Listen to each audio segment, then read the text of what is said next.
The next of the normocytic anemias are those with predominantly intravascular hemolysis, and the first of them that we want to cover is paroxysmal nocturnal hemoglobinuria.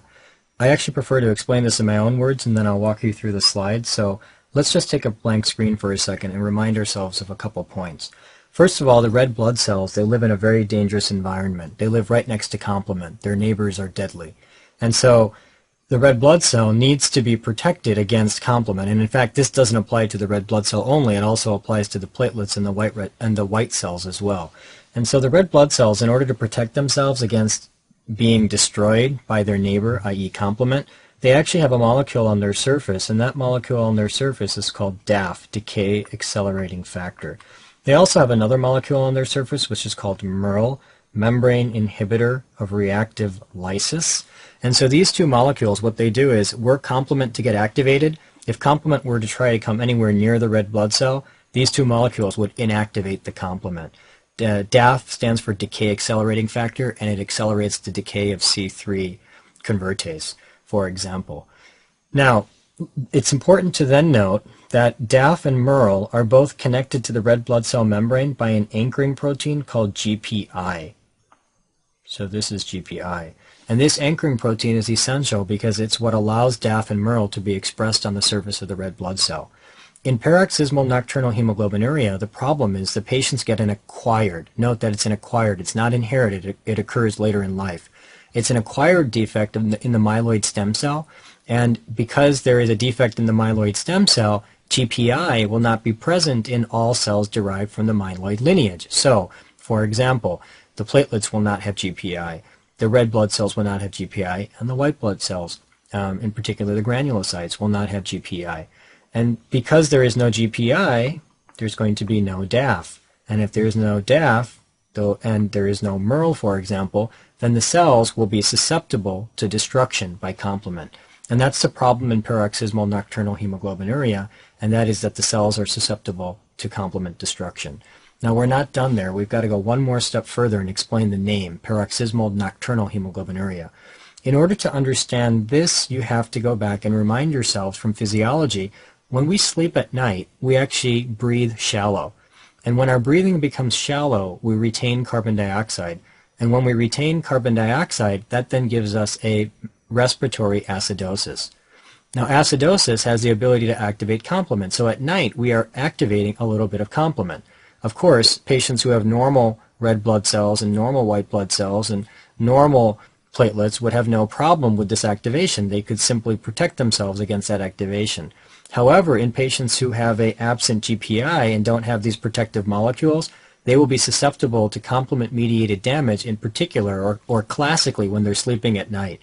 And so that's why it's called paroxysmal nocturnal hemoglobinuria, because on some nights, i.e. paroxysmal, when the patients are sleeping, they actually get lysis of their red cells and platelets and granulocytes, but in particular their red cells, which then results in the hemoglobinuria. When they wake up in the morning, they've got very dark urine. So that's the summary. Now let me walk you through what the text says. Paroxysmal nocturnal hemoglobinuria is an acquired defect, that's important, in the myeloid stem cell, that's important, results in absent GPI. This then renders the cells susceptible to complement because there is no DAF and there is no MERL present on their cell surface. In particular, the patients get intravascular hemolysis that occurs at night. Intravascular because the complement destroys the red blood cell within the blood vessel.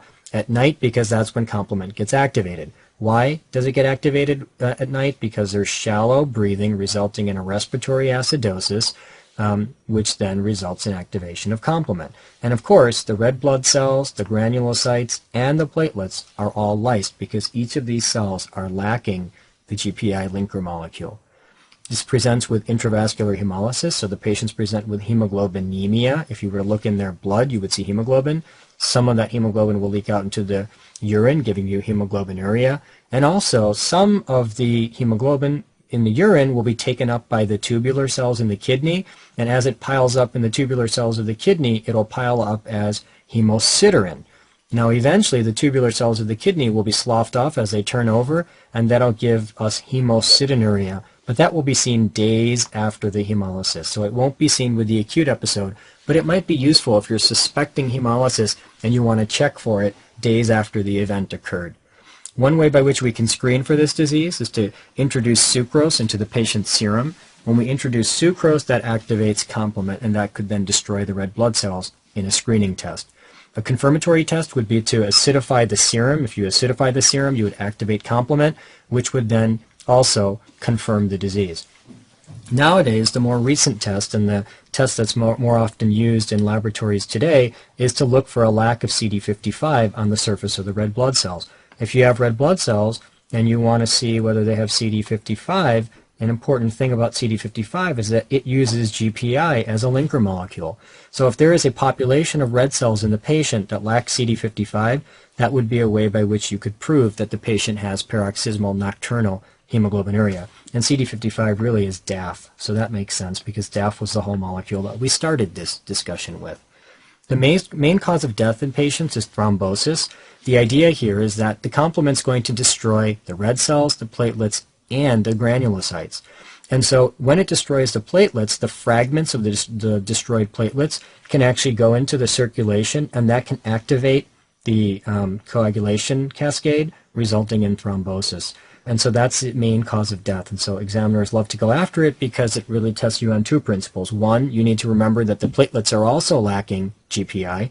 And two, that's the major cause of death in these patients, thrombosis of hepatic vein or portal vein or cerebral veins, for example. Complications of the disease include iron deficiency anemia. Why would they get iron deficiency anemia? The answer is these patients are losing iron in their urine. As they're losing hemoglobin, they're actually losing iron. And so they can develop an iron deficiency anemia. In addition, 10% of the patients can develop AML. Now remember that I told you that this disease is a mutation in the myeloid stem cell. So imagine if there's one mutation in the myeloid stem cell, it's not going to be hard to develop another mutation in that cell, and eventually that could result in AML. And 10% of the patients do develop AML, and that is a high yield association as well. The second of the predominantly intravascular hemolysis disorders is G6PD deficiency. G6PD deficiency, again, requires a little bit of biochemistry to understand, so what I prefer to do is explain it in my own way, and then I'll walk you through the slides.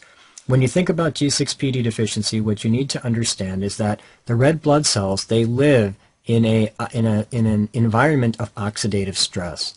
The red blood cells, they live in an environment of oxidative stress. To protect themselves against that oxidative stress, for example, just by the fact that they carry oxygen, by the fact that there's going to be inflammation in the body, etc., those are all oxidative stresses. To protect themselves against oxidative stress, they use a special molecule called glutathione. So glutathione is very important to protect against oxidative stress. For example, H2O2, which is one of the major sources of oxidative stress, can be taken by glutathione, and it can be reduced such that glutathione will reduce it and then become oxidized itself, resulting in GSSG. Now, when glutathione gets oxidized and takes the hit to protect the cell against H2O2, that's great because it protects it against an oxidative stress. However, in order to continue to protect the cell against oxidative stress, it needs to be reduced back into glutathione. The molecule that's necessary to do this is NADPH. And NADPH is produced via G6PD, glucose 6-phosphate dehydrogenase. So one of the byproducts of glucose 6-phosphate dehydrogenase is NADPH. No glucose 6-phosphate dehydrogenase, i.e. glucose 6-phosphate dehydrogenase deficiency, means no NADPH. No NADPH means no ability to regenerate reduced glutathione. No ability to regenerate reduced glutathione means that there's going to be increased oxidative damage to the red blood cells. So that is G6PD deficiency in a nutshell. Now let's walk through the slides. So in G6PD deficiency, it's an X-linked recessive disorder with a reduced half-life. That's important, reduced half-life. I'll highlight that in a moment. This renders the cells susceptible to oxidative stress. Now G6PD has two major variants. There's an African variant where there's a mildly reduced half-life, and there's a Mediterranean variant where there's a markedly reduced half-life. The high gene frequency in both of these populations is because it has a protective role against falciparum malaria. Let me go back and just remind you that when we talk about the two variants can result in somewhat different clinical severity of disease. So remember that in the African variant, there is a mildly reduced half-life of G6PD. So let's just draw a few cells. Let's pretend this is 30 days old, 60 days old, 90 days old, and 120 days old. So 30, 60, 90, and 120. And let's draw this same thing here. 30, 60, 90, and 120. 30, 60, 90, and 120. Now, in the mild form, well, why don't we take a step back? In the normal patient, G6PD's half-life is such that it lasts the entire life of the red blood cell, so that a normal red blood cell, no matter how old it is, has sufficient G6PD. In the mildly reduced half-life, the G6PD is not present in cells that are older because obviously they've lived longer and the half-life of the enzyme was not able to allow the enzyme to be present for a long period of time. So in a mildly reduced half-life, maybe only the older cells don't have G6PD. So if there's an oxidative stress, then what will happen is only the cells that are older will be destroyed. And that's the African variant. In the Mediterranean variant, where there's a markedly reduced half-life, the G6PD is removed much earlier. And so, for example, when there's an oxidative stress, all these cells greater than the age of 30 days, for example, will die. And that's because there is a markedly reduced half-life of G6PD. Now, what are the oxidative stresses to be aware of? Well, the causes of oxidative stress include infections, drugs, and fava beans. Fava beans are classic, especially in the Mediterranean variant, because they are particularly consumed in the Mediterranean regions. When the oxidative stress hits the cell, then that causes hemoglobin to precipitate as a Heinz body. The precipitate of hemoglobin is then removed by the splenic macrophages, resulting in bite cells, and that then results in intravascular hemolysis. Now, there may be some extravascular hemolysis in that the macrophages may sometimes consume the entire cell rather than just creating a bite, but the predominant hemolysis is intravascular. Here's an example of a bite cell. The splenic macrophage has taken a bite out of this cell, and the idea here is that if there is a big precipitate of hemoglobin, the splenic macrophage will simply remove that, and when it removes it, it's going to end up removing a big piece of the cell with it. Now, these patients are then going to get intravascular hemolysis. This presents with hemoglobinuria, so they get hemoglobin in the urine because of intravascular hemolysis, and classically get back pain because the hemoglobin is nephrotoxic, and so that results in the back pain that's classically seen. This occurs hours after exposure to an oxidative stress. If you want to try to see the precipitated hemoglobin, you won't be able to see it in the normal blood smear. Instead, a special preparation called the Heinz preparation must be made, and this will be a screen for the disease. The Heinz preparation will then highlight the precipitated hemoglobin. And so here's an example of a Heinz prep showing the aggregate of hemoglobin. Important to note that if you want to confirm the disease, you must do enzymatic studies. But you will not do the enzymatic studies until after the disease has resolved, i.e. after the acute episode. If you did the enzymatic studies at the time that there was hemolysis, all the cells that are lacking the enzyme will be dead, and when you test the remaining red cells, those are the ones that actually have the enzyme because they had a half-life sufficient within that red blood cell. So we don't do the enzyme test until the patient has actually resolved the acute hemolytic episode, and that's an important take-home point as well. Another important cause of hemolysis is immune hemolytic anemia. Now, immune hemolytic anemia is antibody-mediated destruction of the red blood cells, and it can be due to IgG or IgM. If it's due to IgG, that's called IgG-mediated disease, and that usually is extravascular hemolysis. The idea here is that the IgG will bind the red blood cell. It's also called a warm agglutinin because it binds the red blood cell in the relatively warm temperature of the central body. When the RBC is coated with the IgG, the membrane and IgG will actually be eaten up by the splenic macrophages, and that will slowly remove membrane from the cell. And the slow loss of membrane from the cell will result in spherocytes. It's very similar to hereditary spherocytosis. Again, the idea is that if this is the red blood cell and you slowly pick off a little bit of membrane using an antibody, then as you take away more and more membrane, you're going to lose excess membrane, and these cells will convert to spherocytes. So on blood smear, you would see the same thing that you would see in hereditary spherocytosis. This IgG-mediated disease is associated with lupus. And remember that in lupus, you can get antibodies against red cells, antibodies against platelets, or antibodies against white cells.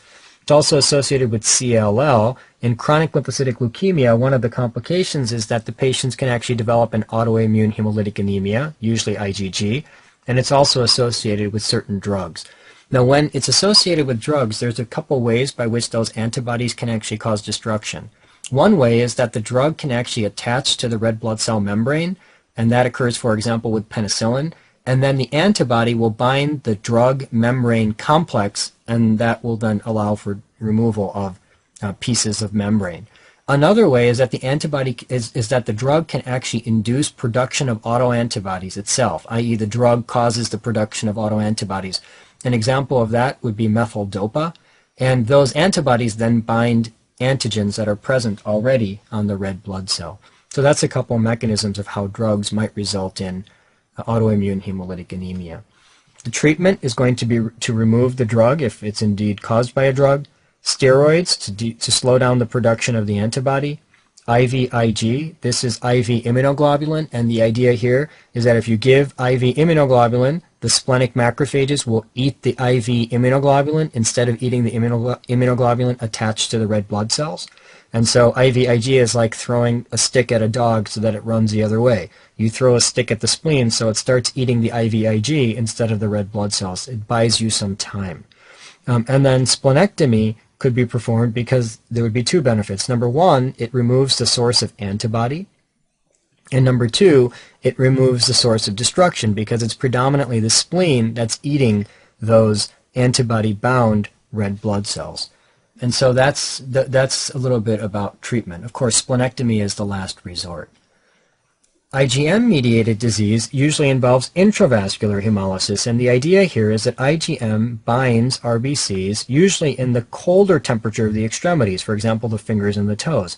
It then fixes complement, and when it fixes complement, that results in formation of a membrane attack complex, which then results in an intravascular hemolysis.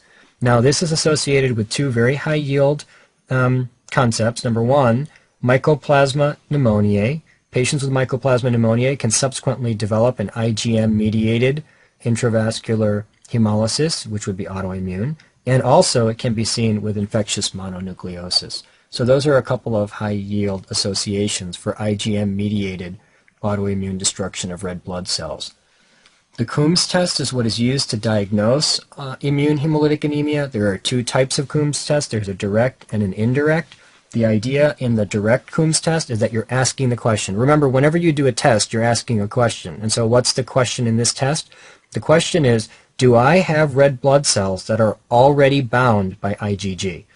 So you've got these red blood cells, and they're already bound by IgG, and you're asking the question, are these present? So what you do is you introduce another antibody against IgG, and if this exists, then that will cause agglutination. It'll cause the red cells to pile up and precipitate out. So that's the direct Coombs test. You take anti-IgG, you add it to the patient's RBCs, you assume, or you're asking the question, are the RBCs already coated with IgG? And if they are, agglutination will occur. This is the most important test for immune hemolytic anemia. The indirect Coombs test asks a different question. It asks the question, does the patient have antibodies in their serum? So now what you're doing is you're taking RBCs from, these are test RBCs, and you're putting in the patient's serum and asking the question, are there these antibodies in the serum? If they are, they'll bind the RBCs, and you're going to add an anti-IgG antibody, which will then result in agglutination.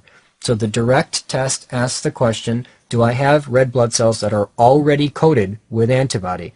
And the indirect test asks the question, does the patient's serum have the antibody? So that's important to understand that distinction.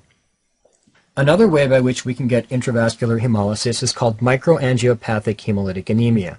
Microangio, small blood vessel, pathic, pathology. So there is a pathology in the small blood vessel that results in a hemolytic anemia. Now the idea here is that you've got a small blood vessel, and of course this blood vessel is lined by endothelial cells. And what happens in this case is that you get some sort of thrombus.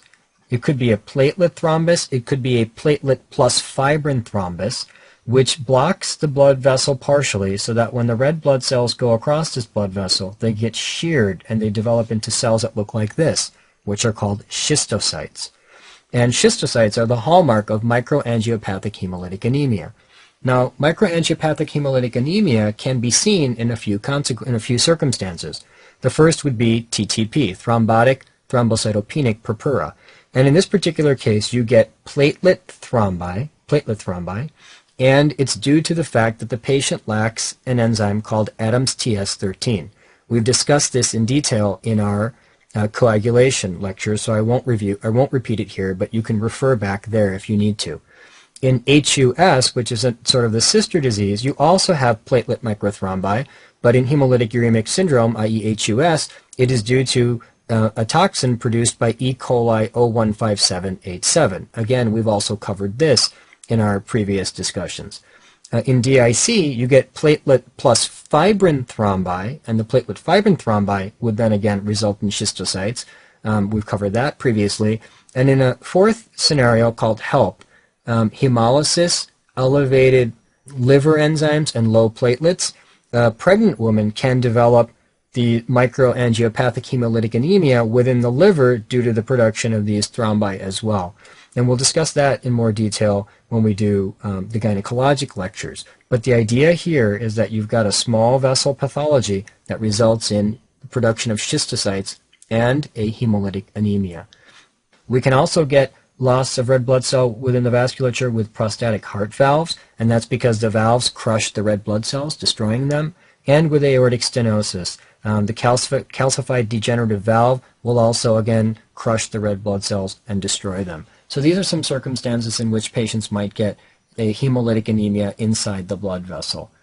Again, I've already told you that microthrombi produce schistocytes on blood smear, so whenever you have a microangiopathic hemolytic anemia, you think about schistocytes, and this is the classic image of schistocytes that I've already presented in a prior lecture. Notice that it looks like a helmet, and that's the classic finding, is that you have points at either end of the cell with a shearing of the cell across the cytoplasm.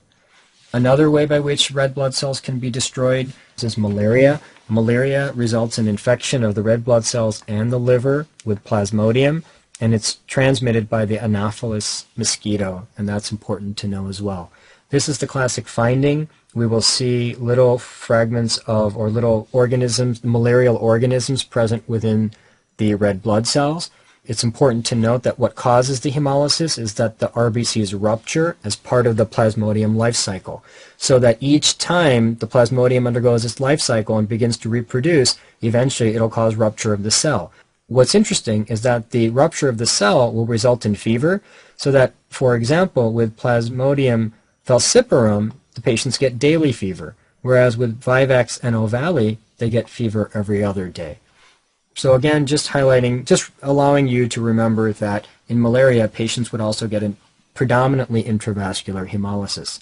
However, the spleen will also consume some of the infected red blood cells, and so there will be some extravascular hemolysis with splenomegaly. The final discussion that we want to have is anemias due to underproduction. And the idea here, again, is that you get decreased production of the red blood cells by the bone marrow, and it's characterized by a low corrected reticulocyte count. The etiologies of underproduction bone marrow include anything that causes a microcytic anemia or a macrocytic anemia will usually have a low reticulocyte count. So, for example, in iron deficiency anemia, the reticulocyte count tends to be low. In vitamin B12 and folate deficiency anemia, the reticulocyte count tends to be low. Renal failure will also result in low production by the bone marrow because there will be less erythropoietin produced. Reticulocyte count will be low. And if there's damage to the bone marrow precursor cells, that would also result in a low reticulocyte count because the progenitor cells are not functioning properly.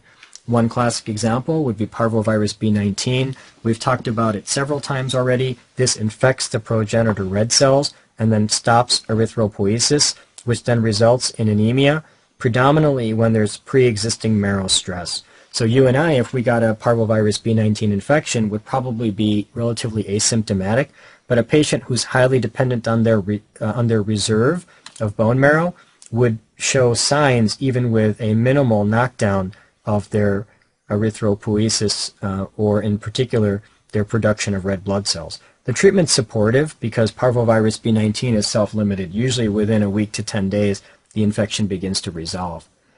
Aplastic anemia is when you have damage to the hematopoietic stem cell. This results in a pancytopenia, i.e. low white count, low red blood cells, and low platelets, with a low reticulocyte count because you're not making red blood cells.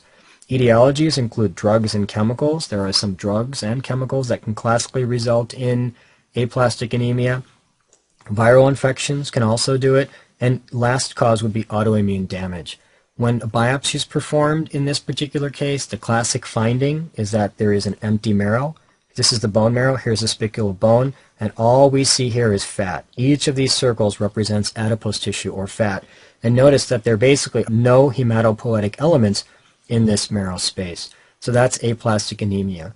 The treatment involves cessation of any drug that might be causing it, transfusions to support the patient, and marrow stimulating factors can be given in order to try to induce production of cells from whatever stem cells are present. So erythropoietin to drive the erythroid precursors to produce red cells, GM-CSF and GCSF to drive the granulocytic precursors to produce granulocytes. Another possible treatment is immunosuppression. Recall that one of the etiologies of aplastic anemia is autoimmune, and so immunosuppression can potentially knock down that autoimmunity, allowing for the bone marrow to come back. And the final last resort would be to give a bone marrow transplant. The very last topic that I want to touch on is a myelophysic process. This is a pathologic process that replaces the bone marrow. So if there's some pathologic process that takes over the bone marrow, that would impair hematopoiesis because that's obviously where the cells are generated. For example, if the patient had metastatic cancer that diffusely replaces the bone marrow, that would impair hematopoiesis, resulting in pancytopenia. And that is called a myelophysic process. And so with that, we conclude our chapter on red blood cell disorders.